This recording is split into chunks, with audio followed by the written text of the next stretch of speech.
Welcome back to the Good For You Awards, where mediocrity is rewarded with a make-believe, poorly drawn photo. And these companies didn't put any effort into this year, so why should I? My quest to fight against corporate arrogance slowed down this year, but not necessarily due to publisher greed and stupidity taking a backseat to that fabled thing called quality. I know, it's so crazy to think about that in 2015.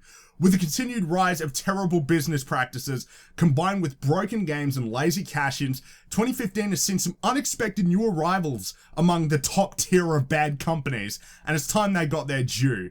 The nominees for the worst gaming publisher of 2015 are Konami. Who is surprised? Honestly, who is surprised here? I have never been particularly keen on Konami since I believe they've been incompetently run for years, but this was the year that Konami set all their bridges ablaze and merrily strolled away from the gaming industry into what I believe will be their oblivion. From the abrupt cancellation of Silent Hills as well as declaring all their new IPs dead, to Metal Gear Solid 5's microtransactions and rush launch, not the drama with Kojima I might add, because Kojima was the VP of the whole company.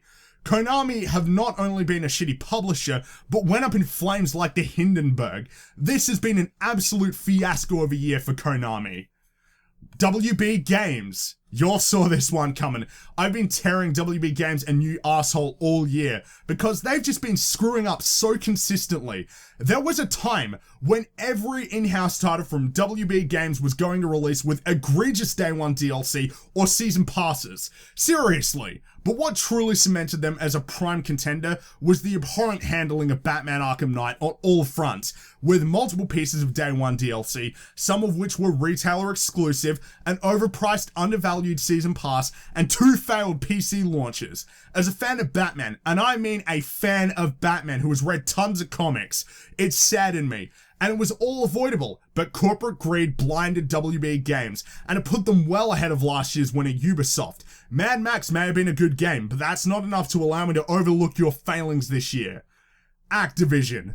Activision is where creativity in the gaming industry goes to die, and that is no more obvious than their lineup this year. Call of Duty 12, Destiny DLC out the arse, more Skylanders cash grab nonsense, which has begun to brush off on Nintendo and Lego to name just a few, and oh wait, that's it. Excluding a one-off barely functional Tony Hawk game, just like usual, Activision have been milking their new IPs to death. And what's worse is that it works. They are still one of the most profitable companies in the industry, and they do it by neglecting the originality and sticking to the same old crap. I respect their company as being run by genius business moguls, but I hate them as a creative organization. Creativity is nowhere to be found inside Activision's walls. 3 awful publishers stand before you, but there can only be one winner. The worst gaming publisher of 2015 is WB Games. Yep, you all saw it coming.